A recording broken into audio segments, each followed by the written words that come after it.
This week, recorded in front of a live studio audience and streamed live on the internet. We've got a packed show. Gabriel Gumbs, the VP of Product Management at Spirion, is here with us for an interview to talk about data security. In the second segment, we interview Marissa and Jessica from the Women's Society of Cyber Jiu-Jitsu. I hope I said that right. I don't think I did, but that's what I'm going with. That's what's on the system. I don't think you spelled it right in the notes. That is the way it's spelled, but anyway. We're going to talk about what is the Women's Society of Cyber Jiu-Jitsu and how we can get involved as a community. In the news, a Bitcoin mining ban is being considered by China. Yahoo strikes a $117 million data breach settlement. And I attempt to do some math. I don't know if it's right. But anyway, serious flaws leave WPA3 vulnerable to hacks that steal Wi-Fi passwords. WikiLeaks founder, in our probably biggest story of the week, Julian Assange, is arrested. That's right.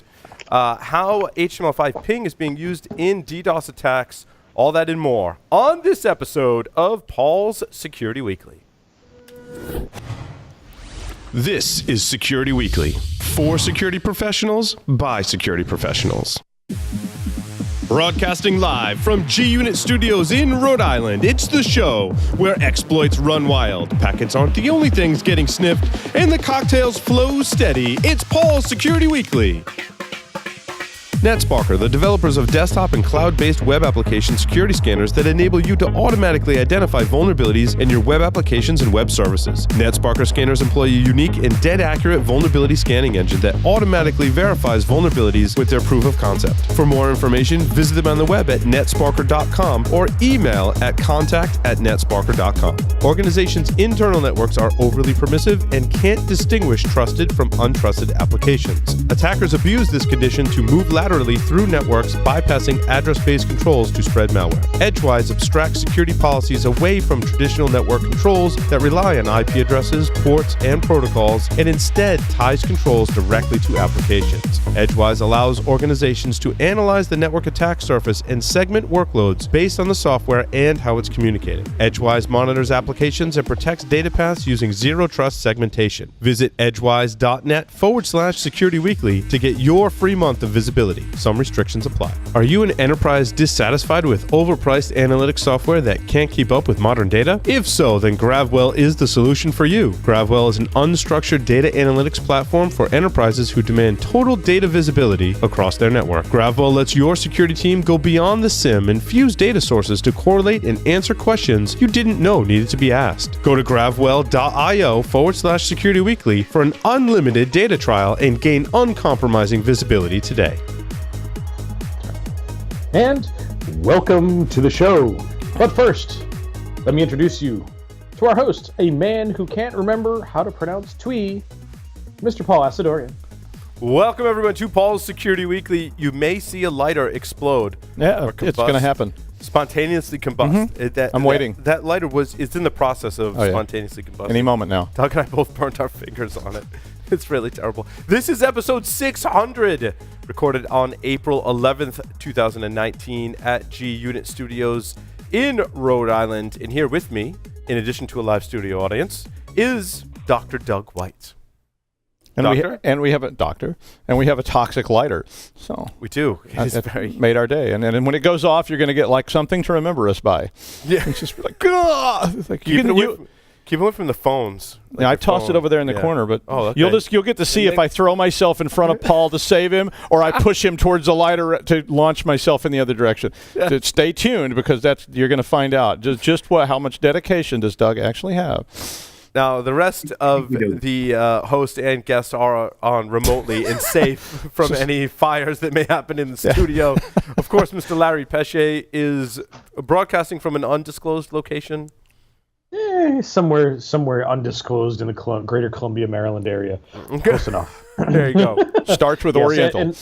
And to Doug's, we clearly know where your honor lies, and clearly you push Paul towards the lighter. Of course, it's basic physics. And I don't know if I'm safe from hotness, because my understanding is that Mr. Tyler Robinson is also in the neighborhood and is headed to my hotel room.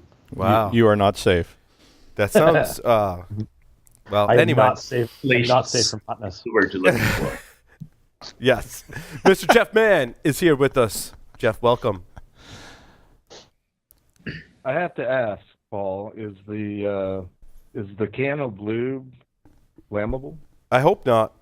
Otherwise, it's gonna be like a big Hollywood explosion. Oh, it's going to be good. You'll just see us diving in slow motion away, like out the doors. Security Weekly now with special effects. I'll practice my Tom Cruise running techniques. Jeff, you were here in the studio yesterday. It was yesterday.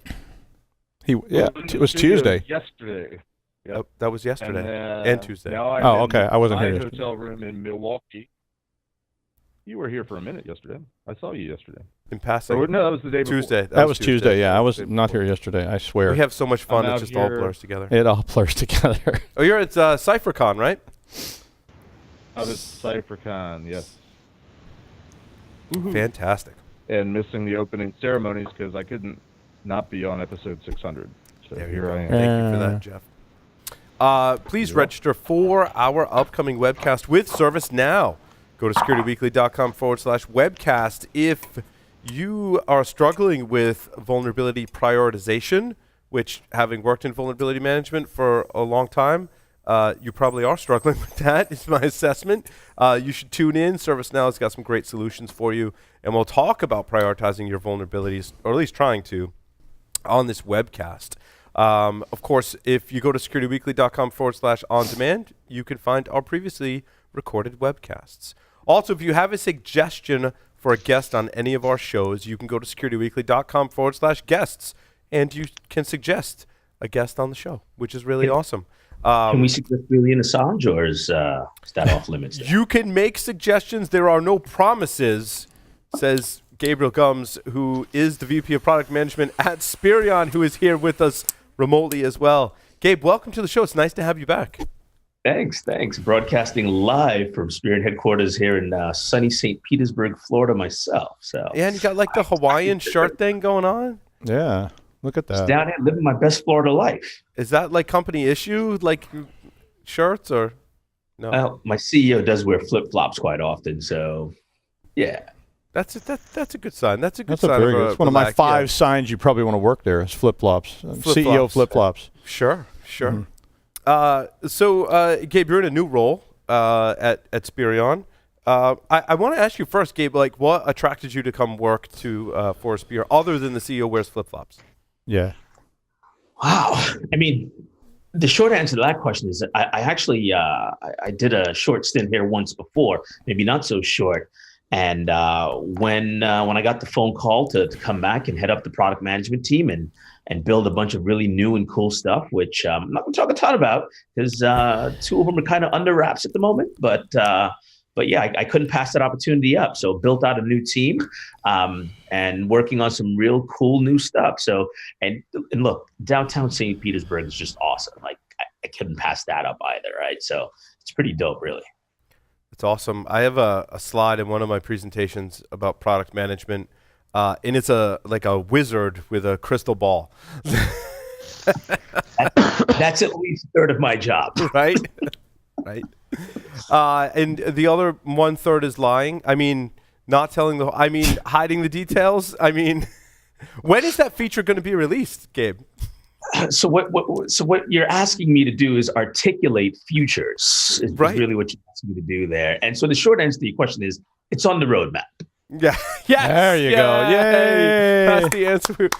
I do have to say, I did not have insight as to the roles and responsibilities of a product manager until I worked for a security vendor at Tenable. And also Alex Horn actually was one of the first product managers I got a chance to really work closely with. And you folks have a really hard job, right? Because you have influence, but very little power or control over what features are being requested by customers, by senior management, and then trying to communicate that to developers who have their own agenda. It's a very difficult position, and I give you props, Gabe, for working in that role. I will agree with you. It's really difficult. It's prioritizing all those things it's massive. Everyone wants all the things and everyone wants it now. So I'll tell you, shout out to the rest of my PM team. Those guys and girls they work hard to make all this stuff happen. So it's I only get to look good because I've got the backing of one of the best product management teams out there. That's awesome. That's awesome. It's one of the kind of differences and I think positive aspects of commercial software is you benefit from a team like Gabe is leading at a commercial event. I mean, that's one of the things. I mean, there's pros and cons to both open source and commercial in various aspects, but having that product management team, I think, gives commercial software kind of that edge for solving your problems. And if you can trust them, so if you trust the product management people, you know who you can call, and actually they might tell you the truth instead of like just backfilling the lies the programmers told them. This is true. This is true. Because you're being fed lies sometimes, too. Yes, it will be done by Friday. Not overcommitments, I think. Oh, that's you have a good way. That's the HR way to put it. I was like, filthy lies, all of you. Yes. That's what when I walked in the bank, it was always like, who's lying to me first today? Because it was like, is it done? Oh yeah, it's done. And it's like, okay, give it to me. Oh, in a little bit. Right. Yeah, of course. It's interesting. Some of the conversations we're having recently are about this transition that's happening in security, or has already really happened, I think, in the past 5 years at a very rapid pace, and that is we've really transitioned from network security, I think, to focusing on 3 areas. And Matt Alderman and I have really talked about this at length, and we've covered it on a number of shows, and it's really about apps, users, and data, right?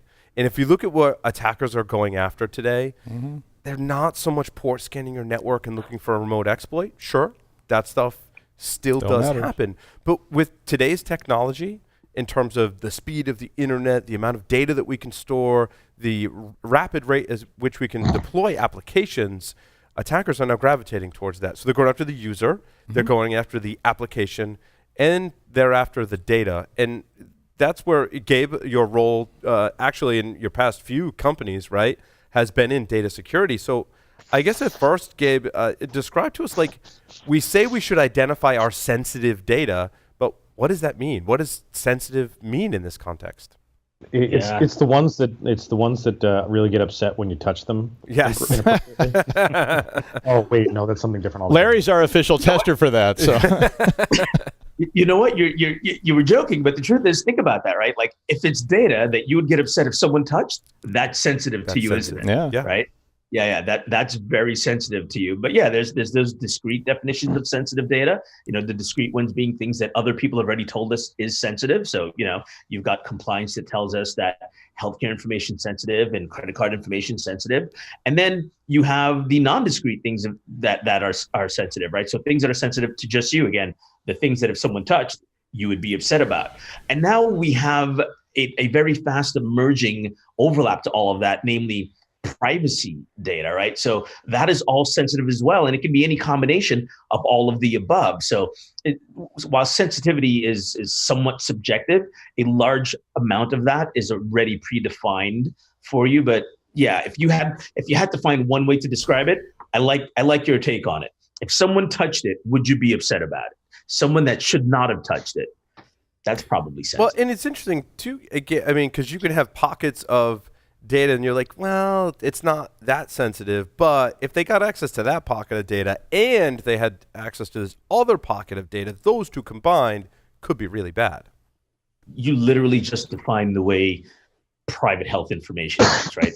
Yeah. There's about 16 different indicators, and combinations of those dictate whether or not that protected health information is sensitive or not. Lots of other information works the same way, right? Like, your email address certainly isn't sensitive by itself, but you combine that with your social security number, sure, and now it is. If I had just a social security number and nothing else to go on, sure, it's kind of sensitive, but what do I really know about that social security number? So far, nothing.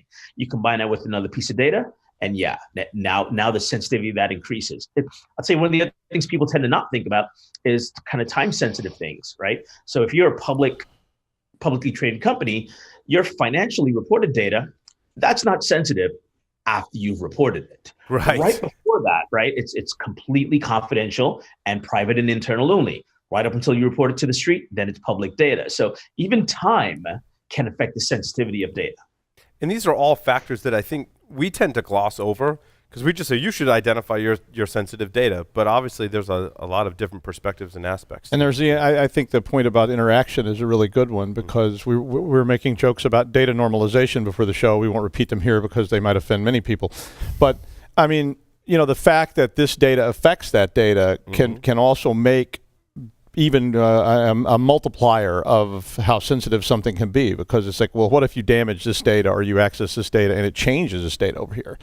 And all of a sudden, I've got an interesting example that I want to bring up on that front. There was a story we covered earlier this week, and there was a security company that did an evaluation of medical image data. Now, my wife happens to work in medical imaging, so I've got some pretty good familiarity with how it works when you're in a hospital and you have any kind of diagnostic image. Now, this security company was able to, and they didn't disclose the details, but essentially were able to make changes to medical diagnostic images. And the test that they did was they actually inserted cancerous tumors inside of, I want to say it was an X-ray. It was of the lung. Usually that's an X-ray. Sometimes a CT, right, would be the other image scan.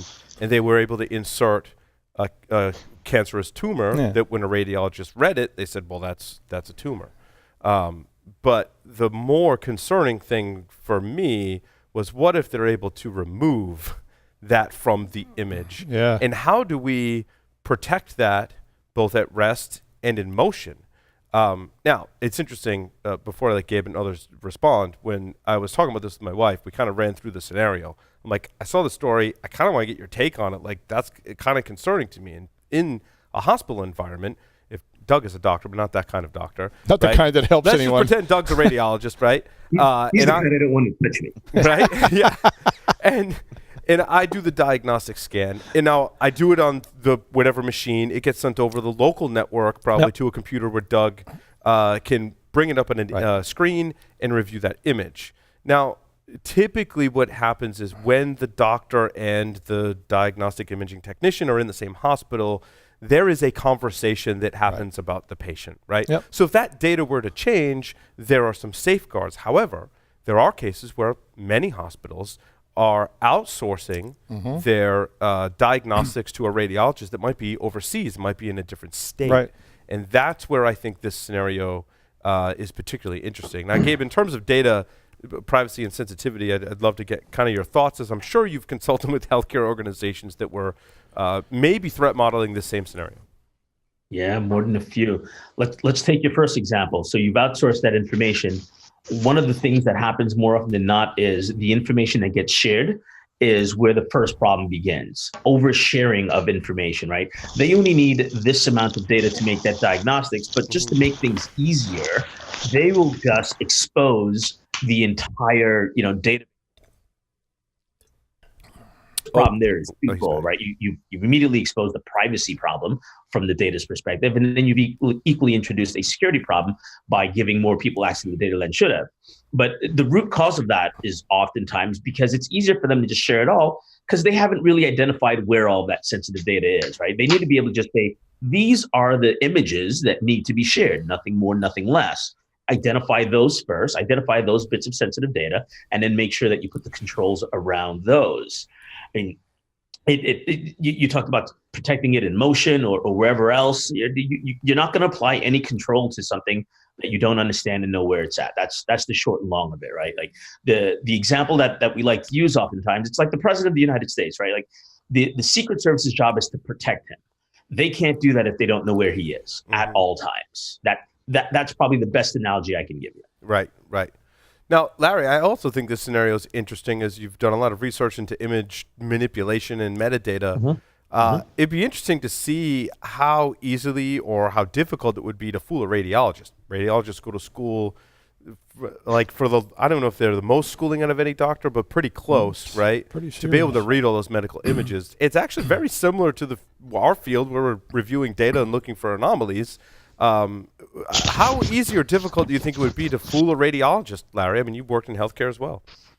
And that really depends because, me thinking about it and knowing some of those systems that we've installed, that there are very specific requirements for the viewing displays of those systems and the types of resolution they need to be able to display. So I think it would be pretty tough to fool a radiologist. What if instead of manipulating the image, I simply change the patient name? Gabe's got his evil hat on. Yeah. But now that said, I think it would be difficult to fool a radiologist. But the way technology is moving and the way all of the video editing and all that type of stuff is moving, I think it is going to be very easy very soon. You start thinking about the whole deepfakes thing. Right. Yeah. That's terrifying. I mean, being able to potentially do that in real time it's on the very near horizon. Well, and Gabe brings up a good point too. Not only if you switch the name, what if you switch the images? Or I guess switching the name would switch the images. If both patients had an image and you were to swap them, right? Now you're using real images rather than manipulating them. But if you could inject a bunch of shadows onto a chest X-ray, I mean, the shadows may well fool the radiologist if you know what those if you took the shadows off of a really bad X-ray and you overlaid them somehow. I mean, maybe the radiologist is going, saying, yeah, okay, that looks something fishy about this whole thing. But on the other hand, they might go, a lot of times they'll make them if they can't make a diagnosis and it's because of a bad image, they'll make them reshoot. I'm with Gabriel. I just switch the names. Yeah, I think just switching the names out mean they're going, sir, you're fine. I know all that blood that you've been coughing up, but it's like I think you're going to be great. Just go home, drink some water. It'll be good. I recommend a cool pack of Luckies to calm those lungs right down. But now, Gabe, so we just did kind of a threat modeling, actually not kind of a threat modeling exercise for this type of data.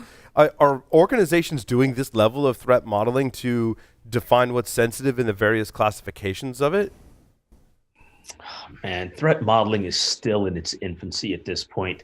I really would love to see that change. I mean, but for example, even as we're building new solutions here, one of the very first things that I have my security engineers doing is developing threat models against the applications we're building. And in having those models be informed by where the sensitive data is and the type of sensitive information it is. Because even once we perform those threat models, the controls that we're going to place based on the results of that drastically changes based on what it's accessing and what it's not. As I'm looking at microservices in my cloud architecture and understanding what data it can and can't get access to in Kafka, the thing that's important is exactly that, what data it can and can't get access to. So threat models are coming along. I feel like it still needs a lot more education overall in the industry. There's some solutions out there that will help you with it, but they're not where they need to be. As an overall field of study, I mean, Adam at Microsoft has been doing everything he has for the last 10 years to really try and educate everyone in the InfoSec world, but we've got some ways to go. I will happily beat that drum on threat modeling all day long, but again, make the same additional caveat. You need to have those threat models informed by the sensitivity of the data, right? Because again, to your point at the top of the show, Paul, that's the ultimate goal. That's what they're after. Right. It's interesting we talk about medical imaging, right? Back in the day, it was actually physical, like pictures, right? That you would take on a camera that you would have to develop the film. Yeah. Obviously, that largely went digital, but now we can take a lot more images because we don't have to have those huge file rooms to store all of this stuff. But now, as networks get faster, data stores get larger. How do you find the sensitive data, right? In some of my time at Tenable, Gabe, we were had some basic things that would look for credit card number or social security number. But like when you encounter a terabyte file or 2 terabyte file or whatever, how deep do you go in that file to look for that number? And I'm sure this is something you deal with probably on a daily basis in your role, Gabe, is like how deep do you go? You go all the way is the answer. Otherwise, the only thing worse in my line of work than false positives is false negatives, right? Cutting back to your medical example, not finding the tumor is way worse than finding the tumor. So you go as deep as you need to go.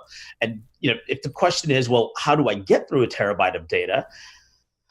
I mean, you've got a couple of options. You've got time, right? You take as long as you need to take, or you apply more resources to it, or you do it smarter. In our case, we like the latter too, right? So we apply some smarter ways, and we equally apply more resources in intelligent ways too.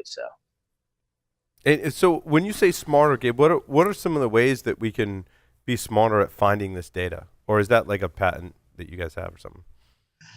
A number of it is patent pending, so there's some validation things that happen on the hood. But I'll give you one example of one of the things too, right? Like doing it based on behaviors, understanding when there are discrete groupings of data based on the way they behave, as well as who interacts with them, can be indicators of those things as well. But smarter ways of doing it are simply validating that your credit card number is not just a social security, it's not just a zip code plus 4 digits, right? Because those things will flag lots of systems as being credit card numbers as well to you. So there's a number of different smart ways. We could do an entire show just on how one applies both data science as well as just validation algorithms against that. But yeah, a lot of what we have there, kind of secret sauce, things we could get into and talk about a bit more, but we'd be getting hardcore into the weeds at that point. Right. That's where search theory, search theory is going off in that direction too, because it's really the same problem. I mean, it's just about how do you find something,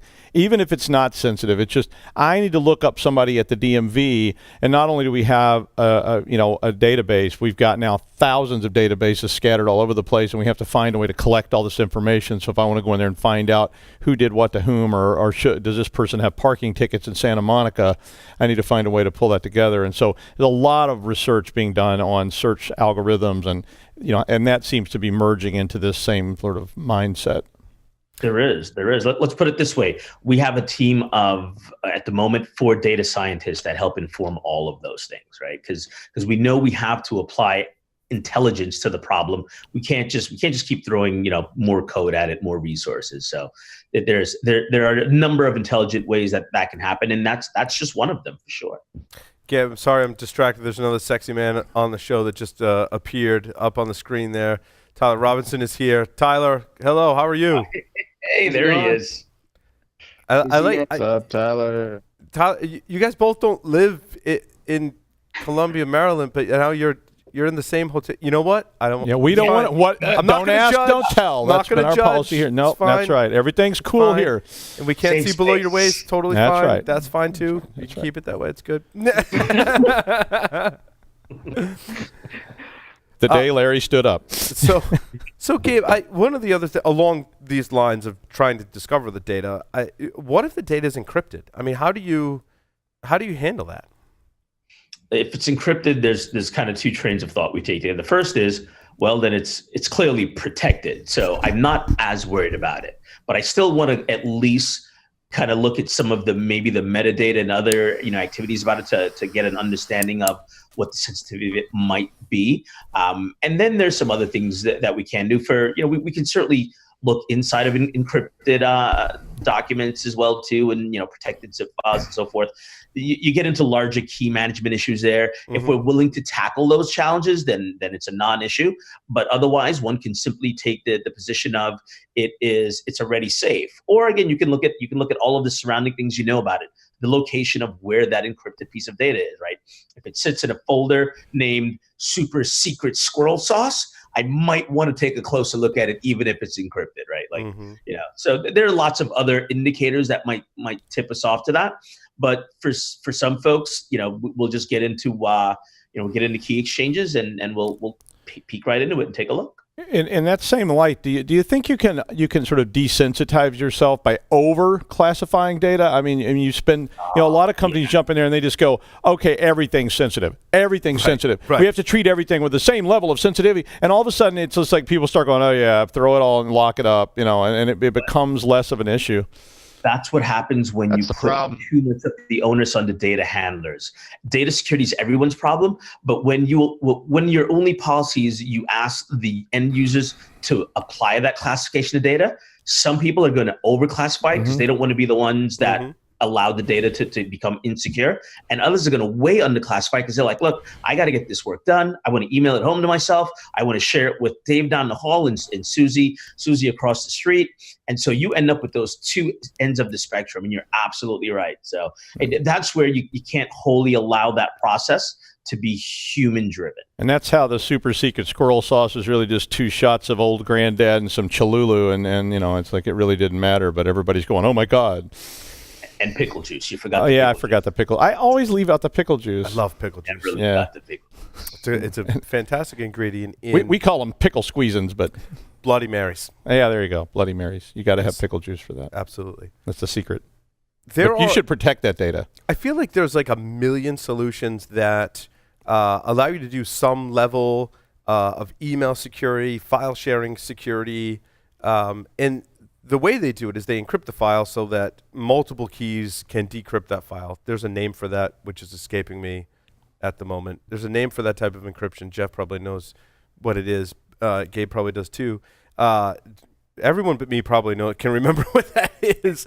In any case, rights management. What's that? We're just letting you hang yourself out there, Paul. Yeah, thanks for jumping in there, folks. Thank you for that. But I mean, doesn't that beg the problem of the classification of data and protection of the data comes down to key management if it's encrypted? Yes. And so like some solutions will say, independent of the user, to Gabe's point, hey, we identified that as sensitive, so we're going to encrypt it, and only these people can decrypt it. But now the security of that data is left to whoever holds that key. Yeah. Right? You know what happens when you create too much friction with the end user?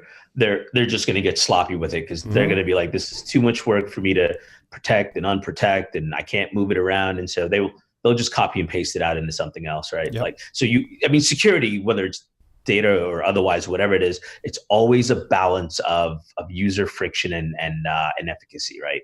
You tune it too high, and users will just find ways to bypass it. Too low, and it won't be effective. So.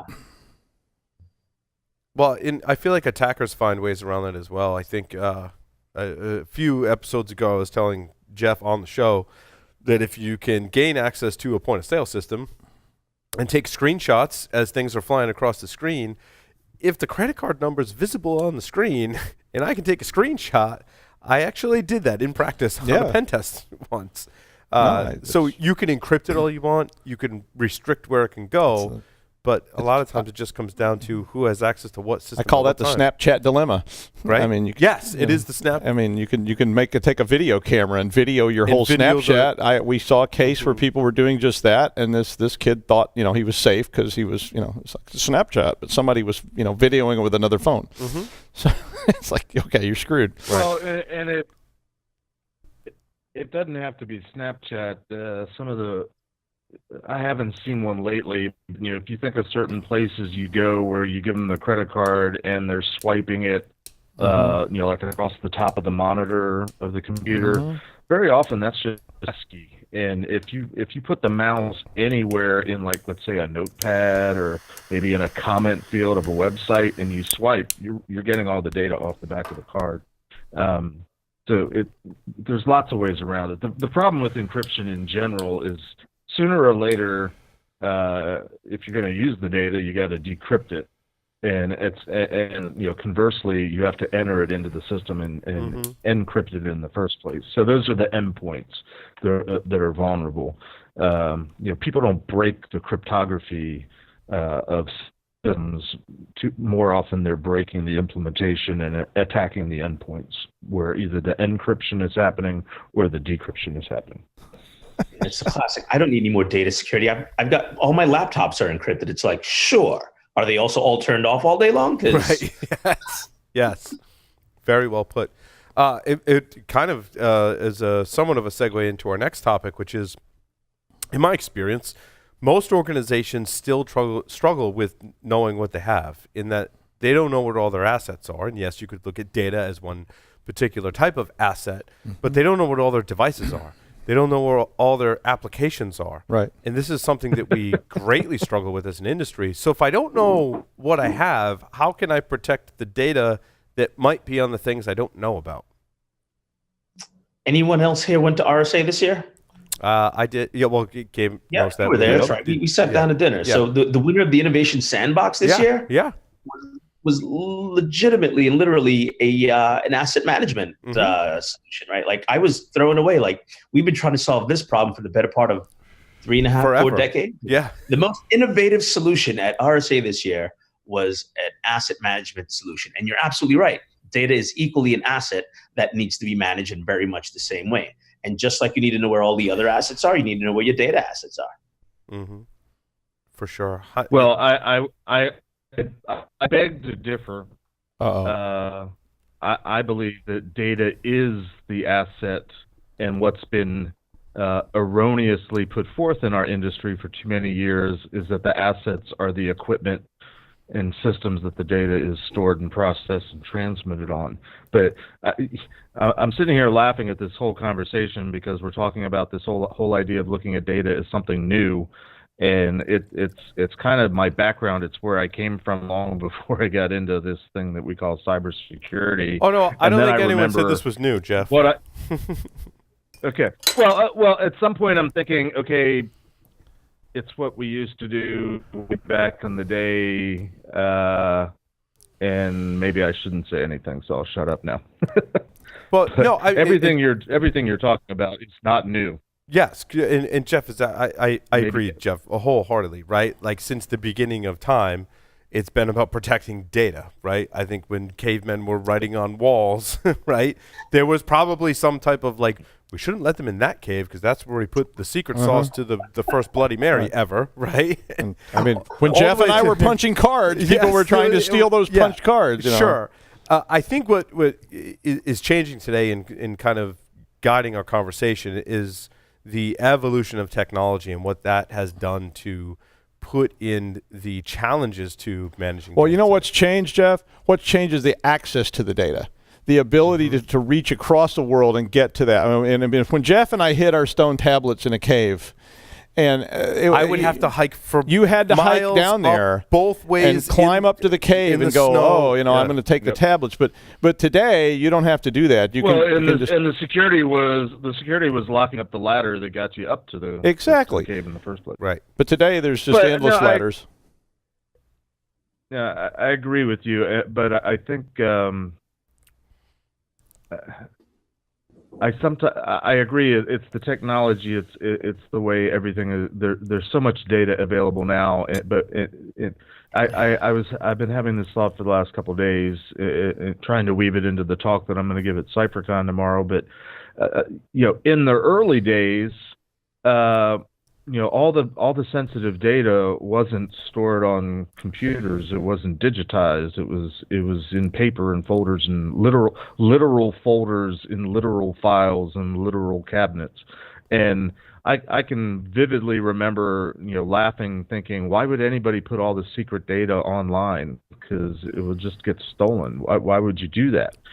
So I think we fundamentally, as a society, we have sort of abdicated, or I'm not sure what the right word is, but we've given up this notion of security because we want the data fast, we want it available. There's so many use cases and needs, and it's so great to not have to remember anything anymore. All I have to do is be able to Google, and I've got all the answers to every question in the world. What's the ride at Epcot? It's in the big ball. What's that called? Space Mountain? No. Oh no, at Epcot. The roller coaster. At the Epcot. other one, where it's a journey through technology.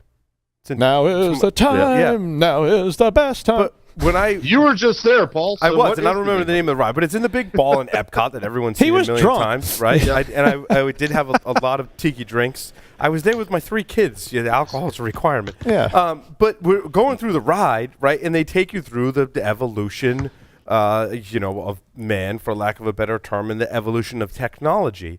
And what I took away from it was that we have the internet today, right? But when you look at different points in history, the development of the printing press was like that tipping point where now we could record the information and it could be shared. Yep. Now we've taken that to the nth degree. As Jeff was saying, information is at our fingertips. I can take on my phone, I can look up whatever I want on Google, and it's right there. And think about the advancements in the evolution of society because of that, not just today, but over the course of history. That's why we push for information to be accessible. It also presents some serious challenges when it comes to privacy and security. The fact that the sex robot needs to be actually recording what they're seeing through the sex robot eyes and putting that in a database and cross-referencing it all so they can come up with your likes and dislikes, turn-ons and turn-offs, gets really complicated. On that ride, it asks you... oh, well, they've gotten good at Disney. No. No, different ride. But they ask you certain questions. Like, do you like to make breakfast in the morning? What do you want to know about your day? And then they put my son and I were in the ride. The oldest son and I were in the ride, and they put our faces on these little cartoon characters, right? And they say, "This is what Paul and Braden is going to look like in the future." And it shows a robot making breakfast, and because it's raining outside, the house knows to pop up an umbrella as I leave the house, and the whole thing. Paul's kids were going, "Why are you in a dumpster, Dad?" Yeah. That's what it predicted as my future, son. I don't know what to tell you. Oh, they must have predicted me at DEF CON. They were just reading your blood alcohol content from your sweat on your palms and going, "Oh yeah, this guy's in a dumpster for sure." I don't know what that has to do with the segment, I just feel better knowing that you're acknowledging that nothing we're talking about are new concepts. And when you said that, Jeff, I thought that's what made me think of the ride. No, I agree. That's how we got here. Because life is, after all, that was a long Disney ride. Yeah, I agree. Sorry, Gabe, did you have comments? Gabe's like, "I'm out." I don't know where. I don't know how we. Gabe's like, I'm in Florida. That I could go to Disney, but I'm finding myself speechless. No, wait. Now, Gabe, you live in Florida.